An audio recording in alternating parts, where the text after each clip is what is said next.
My wife sold our house, ran off with her lover, and even took the dog. They thought they'd get away with it? Ha! My revenge turned their new life into a total nightmare. My name is Mike. I'm 32 years old, and up until this moment, I honestly thought I had a pretty normal life. You know, work, wife, house, the usual. The standard problems, like forgetting to buy milk or when the dog buries all the TV remotes in the yard. In short, nothing extraordinary. But that damn day, I'll remember for a long time. As usual, I came home after work. I remember thinking in the car about ordering pizza and watching some dumb TV show in the evening. But when I opened the door, something immediately felt off. At first, I couldn't figure out what it was. Emptiness. But not the kind when someone's just out for a walk. It was like all the air had vanished along with any sign of life. Even the sound of my footsteps on the floor was weird, like walking through an abandoned building. I froze in the hallway and the thought raced through my mind. Okay, what the hell? I slowly looked around. The coat rack was empty. No sign of her coat or that wide-brimmed hat she loved, which, by the way, drove me nuts. Strange, I thought. Maybe she went to her mom's for a few days, like she does sometimes when she's tired of city life. But something started gnawing at me inside, a nagging feeling that something was off. I walked into the kitchen, tossed my keys on the table, and opened the fridge automatically. No idea why, just a habit. But there, on the door, stuck to one of those little notes, you know, the kind with reminders like, "Don't forget to buy bread," was a message. Except this one wasn't the usual sweet note. It read, "I'm leaving. The house is sold. Don't look for me." I stood there staring at those words for a second. I didn't understand them. Have you ever looked at something and your brain just refuses to process it? That's what happened to me. House sold? Don't look for me? What the actual fuck? My heart started racing, but even at that moment, I thought it was some kind of joke. Maybe she was having a midlife crisis and decided to pull a prank to see how I'd react. Yeah, sure. Hilarious. Really funny. Then I realized something was seriously wrong. I decided to check the bedroom. And that's when it hit me. I opened the door and what greeted me wasn't just emptiness, but absolute emptiness. The closets were open, the shelves bare. Her clothes were gone. All her stuff. And I'm not joking. Even those ridiculous earrings she bought at some thrift store during her first year of college, which I thought she'd never throw away, were gone. Everything was gone. That's when I knew it was serious. I rushed around the house like a madman. I checked the bathroom. Her makeup was gone. The cabinet under the sink? Empty. I went to the living room. Her books, which she had been collecting for months, were gone too. Even the ugly vase she bought from some artsy store, which I secretly hated, was missing. And guess what else? Our dog, Roxy. Yep, she even took the dog. I stood in the middle of the living room, feeling a mix of rage and this weird sense of fear creeping up. What the hell was going on? How could she pull this off? Fine, leaving is one thing, but selling the house? The house, for God's sake? How did she manage that without me knowing? We signed all the paperwork together. How could she sell it behind my back? That's when I really got scared. I had no idea what to do next. My head was spinning. I tried calling Amber, but of course her phone was off, not even a dial tone, just dead silence. I tried calling her mom, but she claimed she didn't know anything. She said it way too fast. Maybe she did know, but she clearly didn't want to get involved. My rage was growing. My head was literally boiling with thoughts. What the hell is she doing? Where did she go? And how the hell did she sell the house we bought together? So there I was, sitting in the kitchen, staring at that stupid note, trying to piece things together. If this was a dream, it was definitely one of those where you kind of understand what's happening, but can't do anything about it. Logic starts crumbling like a house of cards. The first thing that crossed my mind, did she really sell the house without me? Is that even legal? My internal dialogue had started. But you know what pissed me off the most? Not the fear, not the confusion, it was the anger. A tidal wave of fury rising every second like a storm tide. All right, I thought. She thinks she's pulled a fast one on me, but I'm not giving up that easily. I started scrolling through my phone, pulling up all my documents on the house, contracts, everything. Nothing suspicious. Okay, I need to find out what's going on with the sale. I opened the website where we bought the property. Yep, I've become that guy who checks everything online.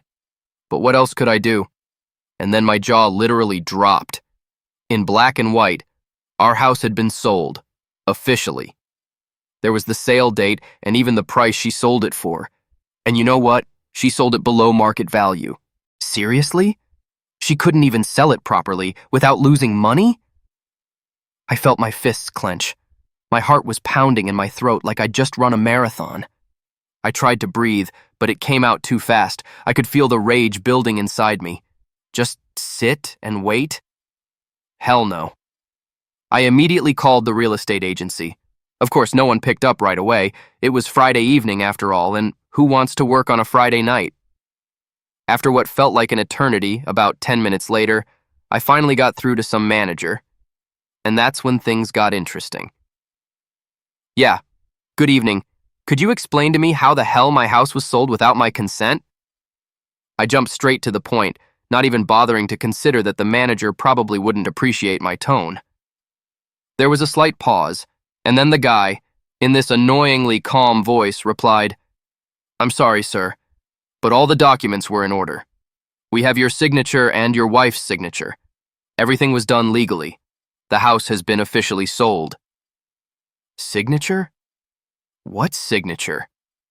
I racked my brain, and a thought popped into my head that instantly made me go cold. I hadn't signed any documents for the sale, none at all. But if she somehow had my signature, it meant she forged it. Bingo. Everything started falling into place. It was like one of those movie moments when the main character realizes that everything has gone to hell. I realized that Amber had played dirty. She'd done all of this behind my back, sold the house, forged my signature, and just up and left.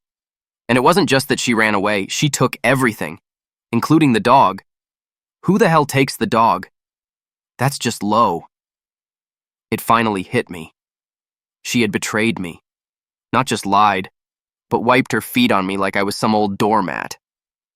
And this wasn't just the left for someone else kind of betrayal, it was the took everything and left you without a roof over your head kind. I felt like a complete idiot. How had I not seen this coming?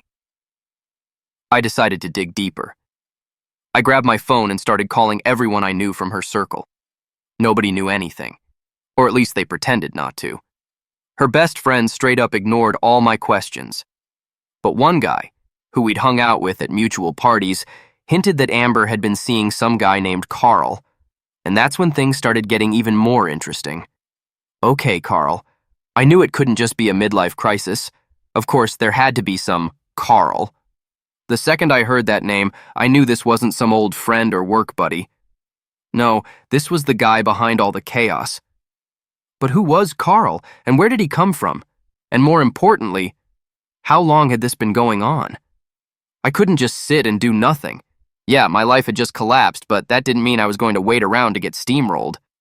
I decided to dig. First, I tried to figure out where she might have met this guy. Work, of course. Amber always complained about her job, but clearly not everything there was so bad. Someone was making her happy. I knew there were guys at her office she chatted with at parties, and that gave me a lead. As I mulled this over, my hands were already searching for him on social media. Because nowadays, you can find anything if you have a name. And there he was. Carl, 35 years old, slightly balding, with that face you instantly want to punch. Classic. His profile was full of car photos, captions like, "Work hard, play harder," and that constant fake, "I'm successful" vibe in every picture. The typical guy who thinks the world owes him something. But what really pissed me off was a photo of him and Amber, arms around each other on some beach. The photo was uploaded a couple of weeks ago. A couple of fucking weeks. While I was working, this Carl was chilling with my wife on a beach, taking pictures that were clearly meant to be kept secret. That's when I really lost it. I felt my stomach tighten with anger, and all I could think was, seriously? They weren't even hiding? Okay, the puzzle was starting to come together. They'd clearly been planning this for a while. While I thought Amber and I were just going through another rough patch, she was already off having fun with that bald idiot and plotting her escape. And not just to leave, she decided to screw me over for the house, the money, and everything I'd built. You think I just sat there and watched? Ha, not a chance. I knew I couldn't just stand by. It cut me deep, but this wasn't just an emotional wound, it was a wound that needed to be avenged. Amber and Carl, this perfect couple, thought they were smarter than me? That they could sell the house, take all the money, and I'd just roll over? No way. First, I gathered all the info I could on Carl. He had a LinkedIn profile, and I quickly found out that he worked at the same office as Amber. Perfect. That was the first piece of the puzzle. He worked in finance, which meant he had access to a lot of money. And then I got an idea. What if they weren't just playing dirty with me, but also with his employer? I needed to dig deeper. Carl, Amber, you want to play games with me? Well, I can play too. Play dirty and expect the same in return. I'll show you what real revenge looks like. Once I found out that Carl worked in the same office as Amber and that they both dealt with finances, things started falling into place even faster. My thoughts zeroed in on one idea. What if their little scam with the house wasn't the only dirty trick they'd pulled? If Carl was handling finances at his company, he surely had access to a lot of funds. And guys like Carl don't stop at one scheme. I needed more information. I reached out to an old acquaintance, a guy who'd helped me out in tough situations before. His name was Ben, and he was a real genius when it came to hacking and all that digital stuff. I knew that if anyone could crack Carl, it'd be him. I called him up and told him the whole story, how Amber had screwed me over, how she ran off with this bald clown and sold the house behind my back. Ben just laughed when he heard about the note on the fridge. Dude, that's the weirdest breakup note I've ever heard, he said. But then he added, let's see what we can dig up on this Carl. If he's working with finances, there's a good chance he stepped in some shit somewhere. We agreed to meet that evening, and Ben brought his laptop with him. He always said he could figure out anyone if he had even the tiniest lead. I gave him access to Carl's social media and the company he worked for. Ben dug into their system and started searching. I sat beside him, watching his fingers fly across the keyboard, and my anger kept building. After about 10 minutes, he smirked. Here it is. Your boy Carl's got a whole archive of suspicious transactions. He's not just the guy who stole your wife. He's also stealing from his company. See this? He's been moving money around under various excuses, fake travel expenses, necessary purchases. Yeah, man, your Carl's been stealing right under their noses, and Amber's involved too. They were both in on it. Amber and Carl had been using their positions to siphon money from the company. And that's when it hit me. This wasn't just some domestic drama. This was a criminal conspiracy, and I had the evidence. They thought ripping me off for the house was the worst they could do? Let's see how they feel when they lose their jobs and end up in jail. I gathered all the files Ben had found and decided it was time to act. I wasn't going straight to the cops. No, that would be too easy. I'd start by contacting their boss. Let them feel what real panic is like when you show up to work and realize you've just been exposed.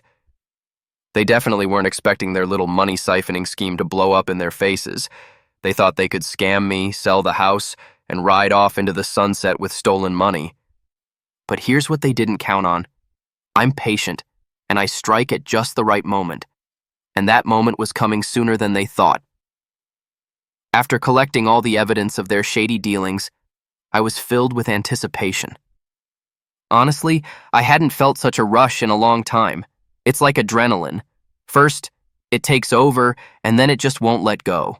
So, the first thing I did was come up with a plan to take them both down, quietly but effectively. The kind of plan where they wouldn't even have time to figure out who did it. They wanted to play big? Fine, I'd give them the game of their lives. I wasn't just going to dump everything on the police or run straight to court. No, that was too predictable. They'd probably already prepared some plan B in case they got caught. But here's what they didn't see coming. I'd hit them where it hurts the most. Their jobs. And when you lose your job and your income, it can bring everything crashing down like dominoes. I opened my laptop and wrote an anonymous email to their boss, Mr. Roberts. By the way, Roberts was kind of an ass, but from what I'd heard, he was a hard-nosed boss who didn't tolerate any BS, especially when it came to financial matters. In the email, I laid out everything. Every transaction, every fake payment Carl and Amber had funneled through the system. I attached screenshots, data, everything in such detail that Roberts wouldn't have a shred of doubt that it was legit. Of course, I didn't sign my name. It was a clean, anonymous message, something like, "Dear Mr. Roberts, you may want to review the activities of your employees, Carl and Amber. For several months now, they've been stealing money from you under the guise of false expenses." When the email was ready, I felt that surge of anticipation. You know that feeling right before a storm hits, when everything's still calm, but you know something's about to explode? I hit send. Done. Now all I had to do was wait for the hammer to drop. The next day I couldn't focus on work. My mind was constantly on what was about to happen. I kept checking my phone, waiting for updates from Ben. He was on standby, ready to let me know if anything went down. And then, around noon, Ben sent me a message. "You won't believe it. They've both been called into the boss's office. Looks like the fun's about to start." I couldn't help but smirk. Just imagine the scene. Carl and Amber show up to work, thinking it's just another boring day. Maybe they're even talking about their future plans, how they'll spend the money they've stolen. But then, they're called into Mr. Roberts' office. And there, boom! Reality smacks them in the face. They don't even know what hit them. And that's the best part. You know, sometimes you get this feeling when you're sitting somewhere and you just know that across town, someone's life is falling apart. That's exactly what I felt in that moment. Ben kept me updated. I pictured Carl and Amber walking into the office, completely unaware. They probably thought it was just another day. Carl might have even been planning to steal more because guys like him always get greedy. But then they got called in to see Mr. Roberts. Can you imagine it? A normal day turns into absolute hell. Ben told me Carl looked like he'd just been dragged out of bed in the middle of the night. Amber. She was trying to keep a straight face, acting like she had everything under control. But when they got called into that office, you could tell her cool demeanor was starting to crack. I imagined them stepping into Mr. Roberts' office, and he doesn't even bother with pleasantries. He just lays out a stack of documents, every suspicious payment, every fake transaction. Carl must have started trying to talk his way out of it, like these types always do. Probably something along the lines of, "There's been some misunderstanding I can explain, you just don't understand."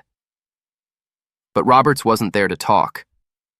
Ben told me their faces were priceless. Roberts didn't waste time. He immediately called in security and the accountants to sort through the mess. Amber sat there, staring at the floor, realizing there was no way out now. They were both backed into a corner. In my mind, I thought, "How's that feel, guys? Can you feel the ground burning under your feet?" Roberts pressed them hard. Where did these fake transactions come from? Why weren't the numbers adding up? What about these strange travel expenses that no one authorized? Carl kept mumbling, trying to wriggle out of it, and that must have pushed the boss over the edge. Amber, as Ben described it, didn't know where to hide. Her usual sly and confident look had evaporated. She knew the game was over. Then, the accountants came in with even more paperwork. Turns out Carl and Amber had been running multiple big transactions through fake accounts over the past 6 months. All those bogus trips and necessary purchases, that was just the beginning. Every time they'd siphoned money out of the company, like it was their personal piggy bank. And now, all of it was coming to light. Carl was still trying to explain himself, but his words were drowned out by the flood of accusations. Amber stayed silent. She knew it was all over. While this whole scene was unfolding in the office, I was sitting at home, sipping a beer, mentally applauding every new message Ben sent me. I imagined Robert standing up at the end and saying something like, "You'd better leave quietly before we call the police." Or maybe he just waved them off. It didn't matter. What mattered was that Carl and Amber knew their careers ended right there and then. Ben confirmed my suspicions about half an hour later. Carl and Amber were fired on the spot. They were escorted out of the building like the losers they were, and everyone in the office clearly knew what had happened. It was a complete and total downfall for them both. Imagine their shock. In the morning, they thought they had everything under control, and by noon, they had lost it all. Their jobs, their money, their reputation, and this was only the beginning of their downfall. But you know what? I wasn't done yet. So, Carl and Amber were fired, their reputation ruined, the money slipped through their fingers. But I wasn't about to stop there. Did they think I'd crumble under their weight? That they'd run off with my money and live happily ever after? Ha! This was only the first part of my plan.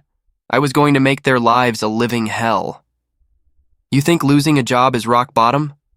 I'll show you what real rock bottom looks like. The first thing I did was decide it was time to involve the police, but not just call up the station and yell that they're criminals.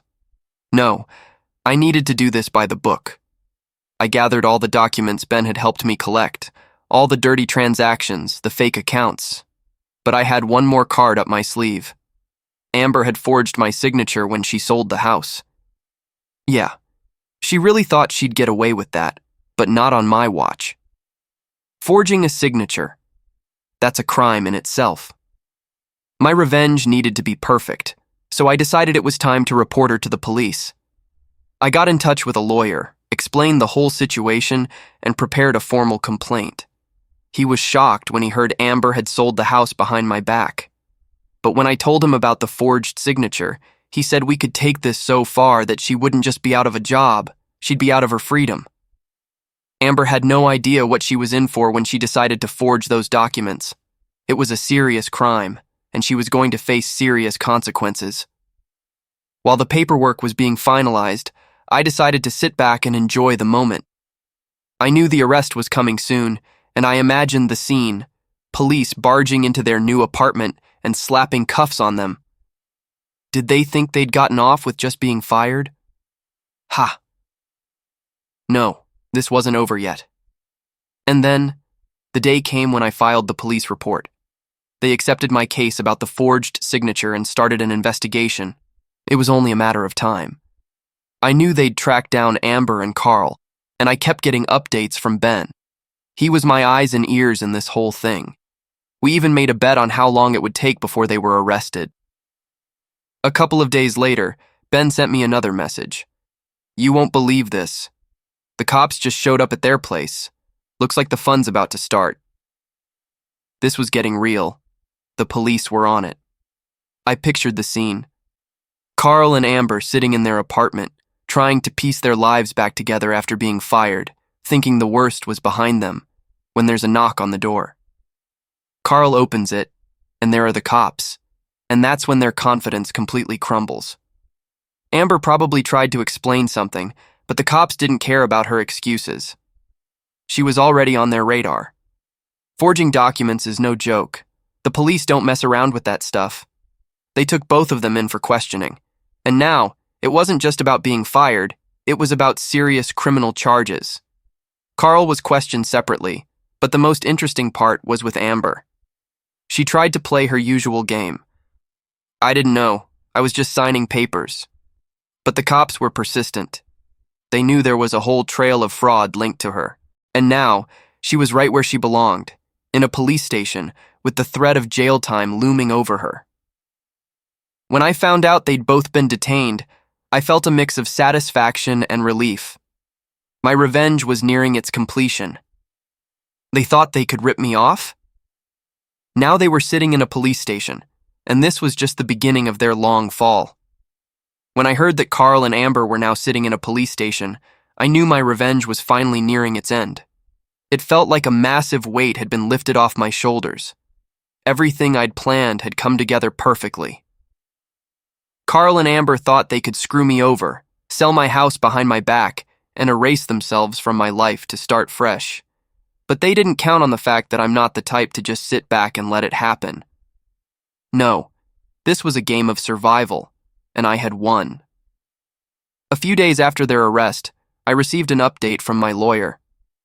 The case against Amber for forgery was moving quickly.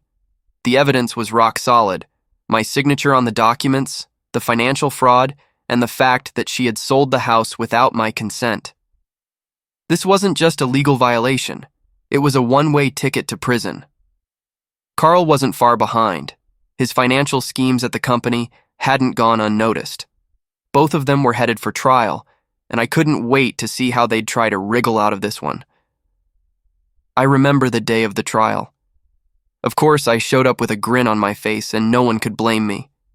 Carl looked like a beaten dog, and Amber, oh, she no longer looked like the confident woman who used to look down on me. Her face was pale, and she avoided my gaze. I imagined her little world, the one she'd been building with Carl, crumbling before her eyes. My emotions? Zero sympathy. She chose this path herself. The trial was swift. Carl was found guilty of financial fraud, and he was facing several years in prison. But the sweetest part was still to come: Amber. She was found guilty of forgery and selling the house without the second owner's consent, namely me. The judge didn't waste much time on her sentence. Jail time. No excuses. No tears about how she didn't know or was just following instructions. Her game was over, and now she'd have to pay the price. When the judge handed down the sentence, I felt pure satisfaction. Not because I had won, but because justice had been served. They both thought I'd fold, that I'd be the loser they could trick. But no, I made them pay for every dirty trick, for every underhanded move. After the trial, I walked outside, took a deep breath, and felt like my life was finally starting fresh. Yeah, the house had been sold, but I had filed a new claim to get compensation for everything they'd taken from me. That case was won too, and the money came back to me. I rebuilt my financial status and started my life over. Now, I had money, freedom, and most importantly, peace of mind. I had rid myself of the two people who had tried to destroy my life, and now I could move on without looking back. The irony was, in the end, I was almost grateful to Carl and Amber. They had made me stronger, sharper, and most importantly, taught me never to trust anyone blindly. I watched their downfall like it was a movie, and it was a show worth every bit of effort. So if anyone ever tries to mess with my life again, I've got one message for them.